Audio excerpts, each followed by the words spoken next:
Menial Matters. 12th of second winter, 499 founding of Orvabad. Tirelessly, he set the blade along the polishing bench. With a firm grip of his remaining hand, he fastened it to 2 wooden rods, clamping it firmly in place. Then, for an added measure of security, he attached a cord around the handle wrapping to the bench. He worked alone, setting up his equipment near the training field on the way to Mithra's tower. Soldiers came and went, and he sat with an armory of swords that he had yet to polish, but the one before him was most important. It was her blade, after all. With great care, he administered what they called Ember's Ash, a powder that was collected at the end of the Battle of Ash, and was found to be surprisingly powerful at this function.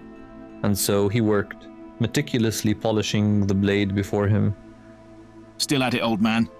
A younger man asked, who seemed to be drawn in by the blade more than the man polishing it. He was accompanied by 2 more of the same age, and the old polisher could see in their eyes that none of them had seen battle. "What needs be done ought be done," the man replied. The group approaching exchanged puzzled looks before they turned back to the blade. "So, tell us, it must be special, right?" One of them said.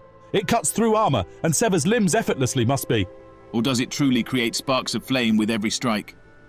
The old man remained silent and kept polishing the sword. They grew more excited to handle it, and observed with glee as it began to shine. "I heard that she's not changed her sword since Ash." "Well, I heard she tore down the gates to a Hydarian river fort with it." "Come on, old man, tell us. You must know something." "I know that it is a blade like any other. No flames does it spit, no gates does it rend. Whatever power Lady Mithra has, she would replicate with any other sword." "Oh, come now, if you speak the truth. Then why do you insist on polishing it?" "Look behind me. All these are to be polished. All of them are of equal importance." The 3 were clearly unimpressed with what he had to say, but only one of them pressed the issue now. "Why even are you polishing swords at all? Doesn't matter one lick if they shine, or are as dull as what you're doing. Sword's a sword. I bet you're polishing swords because it's the only thing left for you to do. How did you lose an arm and an eye, anyway?" "Not all that is worth doing is captured in song," The old man said, then stopped working and lifted his gaze to meet his younger counterpart. "I do this not because it is all I can do, but because it is worth doing, as is every other form of work around here. Or does your generation make it a habit to mock those that clean and those that cook for what you deem are menial tasks?" "You are a bitter man, made daft by age, no doubt. What possible need is there to polishing swords?" "Stories like the ones you believed are not attributed to rusty blades. Lady Mithra is more than a lady of war. She is a Magoran icon. This entire force is, and if my thankless task makes it so that when we march out to war or even to practice with other armies that we be perceived as such, then that is a task worthy of pursuit. So is every other task imaginable. But you are young, chasing after lofty goals far out of your reach. I was young once too, headstrong as well, and I paid for it dearly. I had to lose an arm and an eye to learn that heroes of songs are only a reflection of hundreds of thousands of menial men and women that have helped them carve their way there. But you would not understand, would you? Not when you stand midst the masses and watch her brandish her blade and think that it twinkles because Lady Mithra wields it, not because someone made it so. Go then, go pay my same toll, and perhaps then you shall learn that most who appear weak can often best the strong."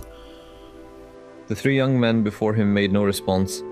Instead, their leader's face turned pale white, and they all hurriedly saluted, then scurried off back into the training yard. "I would say you are wasted on this, Ostoric, but that would go against what you have just said." He turned and broke into a salute himself as he saw Lady Mithra standing there with her arms crossed. She waved his salute off and went to retrieve her blade. "It is not ready yet, my lady." "And by your standards, it will never be. This is a stellar finish, Ostoric," she said as she finally freed it from the clasp and cord and brandished it as he said she would. "I would turn it into a warrior's mirror, my lady."